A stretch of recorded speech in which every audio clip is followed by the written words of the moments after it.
கொஞ்சம் கற்பனை செய்து பாருங்கள். அதாவது நீங்க கவனிச்சிருப்பீங்க, பௌத்த மதம் வேதங்களை முற்றிலுமாக நிராகரிக்கிறது. ஆமா, முற்றிலுமா நிராகரிக்குது. ஆனா பகவத்கீதையோ வேதங்களை அடிப்படையாக கொண்டு பேசுது. கண்டிப்பா. பதஞ்சலியின் யோகாவோ பாத்தீங்கன்னா முற்றிலும் மனிதனின் உள்ளொளியை தேடும் ஒரு அகப்பயணம். இவை மூன்றும் ஒன்றுக்கொன்று தொடர்பில்லாத, எப்படி சொல்றது, ஒரு முரண்பாடான பாதைகள்னு தான் நாம காலங்காலமா நினைச்சிட்டு இருக்கிறோம். ஆனா உண்மை அது கிடையாது. அதுதான் ஆச்சரியம். இந்த முற்றிலும் வெவ்வேறான பாதைகள் அனைத்துமே ஒரே ஒரு ஆப்ரேட்டிங் சிஸ்டம்ல தான் இயங்குதுன்னு சொன்னா நீங்க நம்புவீங்களா? நம்பிதான் ஆகணும். ஏன்னா அதுதான் வரலாற்று உண்மை. அது மட்டுமில்ல, அந்த சாஃப்ட்வேரை உருவாக்கிய ஒரிஜினல் புரோகிராமரின் பேரை வரலாற்றிலிருந்து ஒரு குறிப்பிட்ட தரப்பினர் பல நூற்றாண்டுகளாக திட்டமிட்டு அழிக்க முயன்றிருக்காங்கங்கிற உண்மை உங்களுக்கு தெரியுமா? இது ஒரு சாதாரண வரலாற்று பிழை அல்ல. ஒரு சமுதாயத்தின் ஒட்டுமொத்த சிந்தனை ஊற்றையும் இருட்டடிப்பு செய்து அந்த அறிவை ஒரு கிரிப்டோகிராஃபிக் ரகசிய குறியீட்டை போல பூட்டி வைக்கும் ஒரு மிக நுட்பமான அதிகார சதி. கரெக்டா? நிகச்சரி. ஒரு மாபெரும் அதிகார சதி இது. இந்த மறைக்கப்பட்ட ஆணிவேரை நாம புரிந்து கொள்ளாம இந்திய தத்துவங்களை முழுமையாக புரிந்து கொள்ளவே முடியாது. இந்த ஆழமான தேடலுக்கு உங்களை நான் வரவேற்கிறேன். இன்று நாம அப்படிப்பட்ட ஒரு வரலாற்று பெட்டகத்தை தான் உடைத்து திறக்க போறோம். கொல்கத்தாவில் சுவாமி வேதாசலம் அவர்கள் ஆற்றிய சங்கியம் மற்றும் சைவ சித்தாந்தத்தின் உறவு என்ற ஒரு வரலாற்று சிறப்புமிக்க விரிவுரையின் குறிப்புகளை பற்றி தான் இன்று நாம விரிவாக ஆய்வு செய்யவிருக்கிறோம். இது ரொம்ப முக்கியமான ஒரு ஆவணம். ஆமா, பல நூற்றாண்டுகளாக எப்படி ஒரு குறிப்பிட்ட தத்துவ அறிவு திட்டமிட்டு மறைக்கப்பட்டதையும், பண்டைய இந்திய அறிவியலின் ஆணிவேராக கருதப்படும் சாங்கியம் என்ற தத்துவம் எப்படி மற்ற அனைத்து நம்பிக்கைகளுக்கும் அடித்தளமாக அமைந்தது என்பதையும் உங்களுக்காக அலசுவதுதான் இந்த உரையாடலின் முக்கிய நோக்கம். சரி, இதை கொஞ்சம் விரிவாக பார்ப்போம். கண்டிப்பா. இந்த ஆவணத்தின் தொடக்கமே பாத்தீங்கன்னா ஒரு கடுமையான விமர்சனத்துல தான் ஆரம்பிக்கிறது. தற்போதைய நவீன ஆய்வுகள் அனைத்தும் சங்கராச்சாரியாரின் வேதாந்தத்தை மட்டுமே சுற்றி சுற்றி வருவது ஏன் என்று சுவாமி வேதாச்சலம் நேரடியாகவே ஒரு கேள்வியை முன்வைக்கிறாரு. அவர் அந்த கேள்வியை கேட்பதோட மட்டும் நிக்கல, பழங்கால முனிவர்களின் சாங்கியம் அப்புறம் சைவ சித்தாந்தம் போன்ற மகாத்தான தத்துவங்கள் ஏன் இவ்வளவு காலம் இருட்டடிப்பு செய்யப்பட்டன என்பதற்கான காரணத்தையும் வெளிப்படையாகவே பதிவு செய்றாரு. என்ன காரணம் சொல்றாரு? மூல ஆவணத்தின்படி பாத்தீங்கன்னா, இந்த புறக்கணிப்புக்கு முக்கிய காரணம் நாம் நாட்டில் இருந்த ஒரு குறிப்பிட்ட பிரிவினரின் ஆபத்தான பிடிவாத குணமும் சகிப்புத்தன்மையற்ற மதவெறியும் தான்னு ரொம்ப ஸ்ட்ராங்கா சொல்றாரு. ஓஹோ, ஆபத்தான பிடிவாத குணம். ஆமா, அறிவை பகிர்ந்தால் தங்களின் அதிகாரம் பறிப்போய்விடும் என்ற பயமே இதற்கு காரணம். ஒரு நிமிஷம், இந்த இடத்துல தான் நாம ஒன்று ஆழமாக சிந்திக்கணும். இது இன்றைய தொழில்நுட்ப உலகில் நாம பார்க்கும் ஓப்பன் சோர்ஸ் மற்றும் ப்ரொப்ரைட்டரி மென்பொருள்களுக்கு இடையிலான போட்டியை போல எனக்கு தோணுது. வாவ், சுவாரஸ்யமான ஒப்பீடு. எப்படி சொல்றீங்க? அதாவது லினக்ஸ் போன்ற ஓப்பன் சோர்ஸ் மென்பொருள்கள் அனைவருக்கும் பொதுவானவை. யார் வேண்டுமானாலும் அதை படித்து மேம்படுத்தலாம். ஆனா சில ப்ரொப்ரைட்டரி மென்பொருள்களை பெரும் நிறுவனங்கள் ரொம்ப ரகசியமாக பாதுகாப்பாங்க. அதோட சோர்ஸ் கோட் யாருக்கும் தெரியாது. கரெக்ட். அதனுள்ள என்ன இருக்குன்னு உங்களுக்கு தெரியாது. அவங்க சொல்வதை மட்டும் நீங்க பயன்படுத்தணும். அதுபோல பண்டைய காலத்துல தங்களின் கௌரவமும் ஆதிக்கமும் எங்கே குறைந்து விடுமோ என்ற பயத்தில் இந்த அறிவை அவங்க பல நூற்றாண்டுகளாக ஒரு ப்ரொப்ரைட்டரி மென்பொருள் போல மக்களுக்கு செல்லாம முடக்கி வச்சிருக்காங்க. அப்படிதானே? அந்த ஒப்பீடு மிக துல்லியமானது. நீங்க அறிவை அனைவருக்கும் பொதுவானதாக, அதாவது ஓப்பன் சோர்ஸாக மாற்றும்போது சாதாரண மக்களும் சிந்திக்க தொடங்குவாங்க. ஆமா, சிந்திக்க ஆரம்பிச்சா கேள்விகள் வரும். சரியா சொன்னீங்க. சிந்திக்கும் மக்கள் தர்க்க ரீதியான கேள்விகளை கேட்பாங்க. கேள்விகள் கேட்கப்படும்போது அதிகார வர்க்கத்தின் ஆதிக்கம் ஆட்டம் காணும். தங்களின் போலியான மேலாதிக்கத்தை இழந்து விடுவோமோ என்ற அச்சத்தில்தான் இந்த அறிவை அவங்க தங்கள் நாட்டு மக்களிடமிருந்தே ரொம்ப பொறாமையுடன் பாதுகாத்து வந்தாங்கன்னு சுவாமி வேதாசலம் ஆணித்தரமாக குறிப்பிடுகிறார். ரொம்ப சுயநலமான ஒரு செயல் இது. ஆனா இதுல முரண்மைகள், இந்த ரகசிய பூட்டை உடைத்து அந்த அறிவை மீண்டும் வெளிச்சத்திற்கு கொண்டு வந்தது ஐரோப்பிய அறிஞர்கள்தான். ஒரு நிமிஷம் பொறுங்க, இதை என்னால் முழுமையா ஏற்றுக்கொள்ள முடியல. ஐரோப்பிய அறிஞர்கள் இதை மீட்டெடுத்தாங்க, மொழிபெயர்த்தாங்க என்பது வரலாறாக இருக்கலாம். ஆனா அவங்க மொழிபெயர்க்கும் போது தங்களுடைய சொந்த காலனித்துவ சிந்தனைகளை அதனுள் கலந்திருக்க மாட்டாங்களா? நியாயமான சந்தேகம்தான். அவங்களுடைய மொழிபெயர்ப்புகளை நாம எப்படி முழுமையான உண்மை என்று நம்ப முடியும்? இது இந்திய அறிவை அவங்க தங்கள் வசதிக்கேற்ப வளைத்ததாக ஆகாதா? நீங்க கேட்பது மிக முக்கியமான ஒரு கேள்வி. காலனித்துவ ஆட்சியாளர்கள நோக்கங்களை நம்ம எப்போதும் சந்தேக கண் கொண்டுதான் பார்க்கணும். நாமும் எந்த தரப்பையும் கண்மூடித்தனமாக ஆதரிக்கல. சரி. ஆனா இந்த குறிப்பிட்ட ஆவணத்துல சுவாமி வேதாசலம் ஒரு வித்தியாசமான வாதத்தை முன்வைக்கிறார். அவர் ஐரோப்பியர்களின் அரசியல் நோக்கங்களை ஆதரிக்கல, மாறாக அவர்களோட கல்விசார் நேர்மைய, அதாவது அகடமிக் ரிக்கரை பாராட்டுறாரு. ஓ, அவங்களோட உழைப்பு பாராட்டுறாரு. ஆமா, பல நூற்றாண்டுகளாக இங்கிருந்தவர்களே சுயநலத்திற்காக மறைத்து வைத்திருந்த நூல்களை ஐரோப்பிய அறிஞர்கள் தேடி பிடிச்சு கடினமான சமஸ்கிருத மூலங்களை அயராத உழைப்பின் மூலம் உண்மையாகவும் நேர்மையாகவும் மொழிபெயர்த்தாங்கன்னு ஒரு குறிப்பிடுகிறார். அது ஒரு பெரிய விஷயம்தான். அவங்களுடைய அந்த தலையீடு மட்டும் இல்லை என்றால் இந்த மகாத்மான அறிவு என்றென்றைக்கும் இருளிலேயே மறைந்தே போயிருக்கும் என்ற யதார்த்தத்தை நாம இங்க புரிஞ்சுக்கணும். சரி, அப்படியே வச்சுப்போம். அந்த ஐரோப்பியர்கள் மீட்டெடுத்த, இங்கிருந்தவங்க ரகசியமாக பாதுகாத்த அந்த அறிவு ஏன் அவ்வளோ முக்கியமானது? அப்படி அந்த சாங்கியம் என்ற தத்துவத்துல என்னதான் இருக்கு? அது ஒரு மிக பெரிய கடல். இந்த ஆவணத்தை படிக்கும்போது எனக்கு உண்மையிலேயே தலை சுற்றியது. ஏன்னா சாங்கியம் என்பது தத்துவங்களின் பழமையான மற்றும் ஆழமான ஊற்றுன்னு இது கூறுது. ஆனா எனக்கு இது ரொம்ப முரண்பாடாக தெரிகிறது. இங்கு ரொம்ப சுவாரஸ்யமான விஷயம் என்னவென்றால், நீங்க முரண்பாடு என்று நினைப்பதுதான் சாங்கியத்தின் மிகப்பெரிய பலன். எப்படி, கொஞ்சம் விளக்குங்க.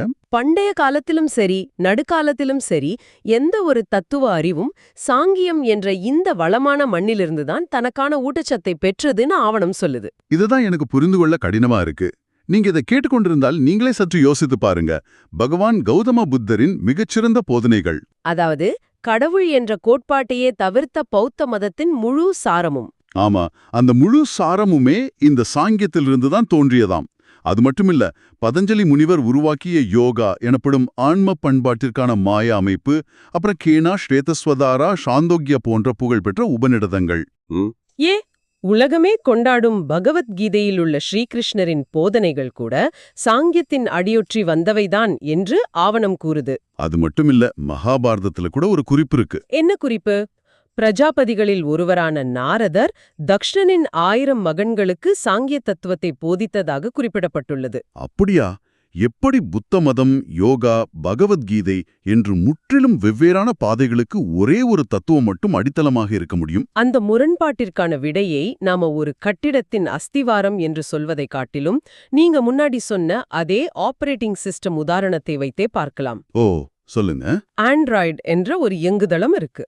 அந்த ஒரே இயங்குதளத்தில் நீங்க அமைதியை தரும் ஒரு தியான செயலியை உருவாக்கலாம். ஒரு மெடிடேஷன் ஆப். ஆமா, அதே இயங்குதளத்தில் மிகவும் வன்முறையான ஒரு போர் விளையாட்டையும், அதாவது ஒரு காம்பேட் கேமனும் உருவாக்கலாம்.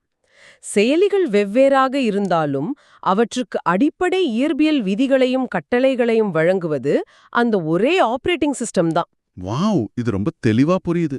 வேத சமஸ்கிருதத்தை விமர்சன ரீதியாக படிக்க வேண்டும் என்றால் சாங்கியம் பற்றிய ஆழமான அறிவு மிகவும் முக்கியம் என்று சுவாமி வேதாச்சலம் வலியுறுத்துவது இதனாலதான். அப்படியானால் சாங்கியம் என்பது ஒரு குறிப்பிட்ட மத நம்பிக்கையை திணிக்காமல் மனித மனமும் பிரபஞ்சமும் எப்படி செயல்படுகிறது என்பதற்கான கோடிங் மாதிரி செயல்பட்டிருக்குன்னு சொல்லாமா? மிகச்சரியாக பிடித்து விட்டீர்கள். சாங்கியம் இவரை வழிபடு, இந்த சடங்கச் செய் அப்படின்னு சொல்லல. அப்புறம் என்ன சொல்லுது? அது உலகத்தின் தோற்றம் எப்படி நிகழ்ந்தது, மனிதனின் இயல்பு என்ன, அவனது எதிர்கால விதி என்ன ஆகிய கேள்விகளை தர்க்கத்தின் அடிப்படையில், அதாவது லாஜிக் அடிப்படையில் ஆராய்ந்தது. இதுதான் எனக்கு மிகப்பெரிய ஆச்சரியத்தை கொடுத்தது. பண்டைய இந்திய தத்துவங்கள் என்றாலே அது கடவுள் நம்பிக்கை, வேதங்கள், சடங்குகள் ஆகியவற்றை சார்ந்தது என்றுதான் நாம நினைத்திருப்போம். ஆனா சாங்கியம் அப்படி இல்ல. ஆமா, சாங்கிய காரிகாவை மொழிபெயர்த்த ஜான் டேவிஸ் அவர்களின் மேற்கோளை இந்த ஆவணம் குறிப்பிடும்போது இது வெறும் தத்துவம் அல்ல, இது ஒரு அறிவியல் என்பது புரியுது. ஆமா, அவர் ரொம்ப தெளிவா சொல்றாரு. கபிலர் உருவாக்கிய இந்த சாங்கியம் என்பதை ஒரு பகுத்தறிவு தத்துவம், அதாவது ரேஷனலிஸ்டிக் சிஸ்டம் என்று அவர் அழைக்கிறார். ஆனா வேதங்களின் அடிப்படையில் அல்லாமல் வெறும் பகுத்தறிவின் மூலம் மட்டுமே பிரபஞ்சத்தின் மர்மங்களுக்கு எப்படி விடையளிக்க முடியும்? அது ஒரு அருமையான கேள்வி. சாங்கியம் இதை எப்படி செய்தது என்பதை கொஞ்சம் சுருக்கமாக நம்ம எல்லாருக்கும் புரியும்படி விளக்க முடியுமா? நிச்சயமா. சாங்கியம் பிரபஞ்சத்தை கடவுள் என்ற ஒற்றை புள்ளியிலிருந்து விளக்காம 2 முக்கிய கூறுகளாக பிரிக்கிறது. என்னென்ன கூறுகள்? ஓ, ஒன்று புருஷா, அதாவது தூய உணர்வு நிலை, கான்ஷியஸ்னஸ்னு சொல்லலாம். மற்றொன்று பிரகிருதி, அதாவது பருப்பொருள் அல்லது மேட்டர். புருஷா மற்றும் பிரகிருதி.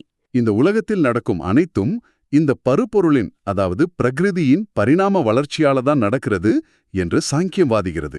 இதற்கு எந்த ஒரு தெய்வீக சக்தியின் தூண்டுதலும் தேவையில்லை. ஓ, தானாகவே நடக்குதுன்னு சொல்றாங்களா? ஆமா, ஒரு வேதியியல் மாற்றம் எப்படி தானாக இயற்பியல் விதிகளின்படி நடக்கிறதோ அதுபோலவே பிரபஞ்சமும் இயங்குகிறது என்கிறது. இது முழுவதுமாக காரணகாரிய தொடர்புகளை, அதாவது காஸ் அண்ட் எஃபெக்டை அடிப்படையாக கொண்டது. வாவ்! அப்படியென்றால் ஆயிரக்கணக்கான ஆண்டுகளுக்கு முன்பே எந்தவிதமான அதிநவீன கருவிகளும் இல்லாத காலத்திலேயே நம் முன்னோர்கள் அடிப்படையில் கோட்பாட்டு இயற்பியலை தத்துவ வடிவில் விவாதித்திருக்காங்க. உண்மைதான். தியரிட்டிக்கல் பிசிக்ஸ் அவங்க அப்பவே சிந்திச்சிருக்காங்க. இறை நம்பிக்கையை மட்டும் கண்ணை மூடிக்கொண்டு பின்பற்றாமல் மனித இருப்பின் மர்மங்களை லாஜிக் மற்றும் இயற்பியல் விதிகளை கொண்டு புரிந்து கொண்டு அவங்க முயன்றிருக்காங்க. இதனால தான் நியாயம், வைசேஷிகம், மீமாம்சம், யோகா, வேதாந்தம் ஆகிய 6 தத்துவ அமைப்புகளில் சாங்கியம் மட்டுமே உண்மையான தத்துவம் என சுவாமி வேதசாலம் வாதிக்கிறார்னு நினைக்கிறேன். ஆமா, மற்ற 5 தத்துவ அமைப்புகளும் தர்க்கத்தையும் இயற்பியலையும் ஓரளவு சார்ந்திருந்தாலும் இறுதி விடயத்தில் அவை வேதங்களுக்கு விளக்கமளிக்க முற்படுகின்றன, அல்லது ஒரு சுப்ரீம் சக்தியை சார்ந்து நிற்கின்றன. கரெக்ட். ஆனா சாங்கியம் மட்டுமே மனிதனின் தூய்மையான சிந்தனையிலிருந்து எந்த ஒரு வேத அதிகாரத்தையும் சாராமல் வெறும் பகுத்தறிவிலிருந்து தன்னிச்சையாக உருவானது. இத கேட்கும்போது எனக்கு இன்னொரு கேள்வி எழுகிறது. இவ்ளோ பெரிய உலகையே வியக்க வைக்கும் ஒரு தத்துவத்தை உருவாக்கிய அந்த கபிலர் யார்? இவ்வளவு ஆழமான ஒரு பிரபஞ்ச இயற்பியலையும் தர்க்கத்தையும் ஒரு தனி மனிதர் மட்டும் இரவோடு இரவாக ஒரு மரத்தடியில் உட்கார்ந்து எழுதிவிட முடியாது இல்லையா? இது எப்படி சாத்தியமானது? அது சாத்தியமே இல்ல. ஆவணமும் அதத்தான் மிக தெளிவாக கூறுது. சாங்கியம் கபிலர் என்ற மாபெரும் மேதையின் படைப்பு என்பதில் எந்த சந்தேகமும் இல்ல. சரி. ஆனா அவர் இதை புதிதாக சூனியத்திலிருந்து உருவாக்கி உலகிற்கு வழங்கவில்லை. அவருக்கு பல நூற்றாண்டுகளுக்கு முன்பே அடர்ந்த காடுகளிலும் மலைக்குகைகளிலும் வாழ்ந்த பல முனிவர்கள் மனிதகுலத்தின் துன்பங்கள் பற்றியும் மனிதனுக்கும் உலகத்திற்கும் உள்ள மர்மமான தொடர்பு பற்றியும் ஆழமாக சிந்திச்சிருக்காங்க. ஓஹோ, ஒரு நீண்ட நெடிய சிந்தனை மரபு இருந்திருக்கு. ஆமா, ஆவணத்தில் உள்ள ரோம் நகரம் ஒரு நாளில் கட்டப்படவில்லை என்ற பழமொழி இங்கே மிக சரியாக பொருந்துகிறது. அப்படியானால் கபிலர் இதை சுயமாக கண்டுபிடிக்கவில்லை, அவர் இதை தொகுத்திருக்கிறார். இதை சிந்திக்கும் போது எனக்கு விக்கிபீடியாவின் உருவாக்கம் தான் நினைவுக்கு வருது. எப்படி விக்கிபீடியான்னு சொல்றீங்க? இன்று இணையத்தில் உலகம் முழுவதும் கோடிக்கணக்கான தகவல்கள் அங்கொன்றும் இங்கொன்றுமாக சிதறிக் கிடக்கின்றன. அந்த தகவல்களை எல்லாம் ஒன்றாக தொகுத்து எடிட் செய்து கட்டமைத்து ஒரு முழுமையான எளிதில் அணுகக்கூடிய தகவல் களஞ்சியமாக உருவாக்குவது எவ்வளோ பெரிய காரியம்! மிகப்பெரிய காரியம்தான். கபிலரின் பணியும் அதுபோலதான் இருந்திருக்க வேண்டும். பல நூற்றாண்டுகளாக ஆங்காங்கே சிதறிக் கிடந்த சிந்தனைகளை ஒன்றாக சேர்த்து ஒரு தர்க்கரீதியான வடிவத்தை அவர் கொடுத்திருக்கிறார்.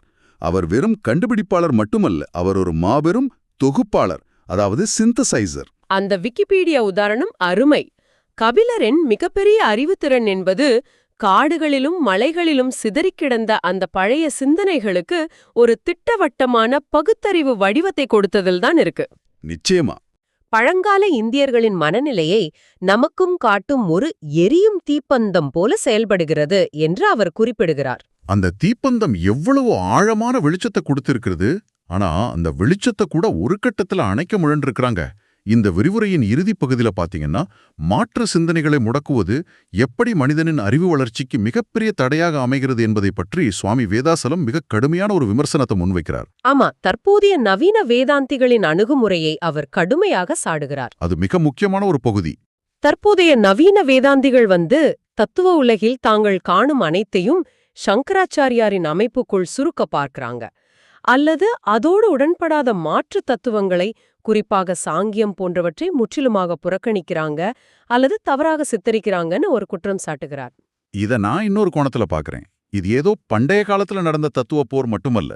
இதை கேட்டுக்கொண்டிருக்கும் உங்களுக்கும் எனக்குமே இது பொருந்தும். எப்படின்னு சொல்றீங்க?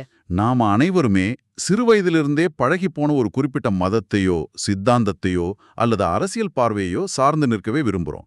இன்றைய தகவல் பெருக்கில் நீங்க சமூக வலைத்தளங்களில் என்ன செய்றீங்கன்னு யோசிச்சு பாருங்க. நமக்கு புளிச்சதை மட்டும்தான் தேடுறோம். ஆமா, நமக்கு பிடித்தமான கருத்துக்களை பேசும் வீடியோக்களை மட்டுமே பார்க்கிறோம். நம்மைப் போலவே சிந்திக்கும் நபர்களை மட்டுமே பின்தொடர்கிறோம். நமக்கு சம்மதமில்லாத ஒரு கருத்து வந்தால் அதை உடனடியாக புறக்கணிக்கிறோம் அல்லது பிளாக் செய்கிறோம். நாம எக்கோ சேம்பர்ஸ்குள், அதாவது எதிரொலி அறைகளுக்குள் சிக்கி கிடைக்கிறோம். உண்மைதான். ஒரு வகையில் அந்த நவீன வேதாந்திகள் செய்த அதே அறிவுசார் ஏகபோகத்தை, அதாவது இன்டெலெக்சுவல் மொனோபோலியை நாமும் இன்று நமக்கே செய்து கொண்டிருக்கிறோம். அப்படித்தானே? நீங்க இதை இன்றைய காலகட்டத்தோட இணைத்தது மிகச் சிறப்பு.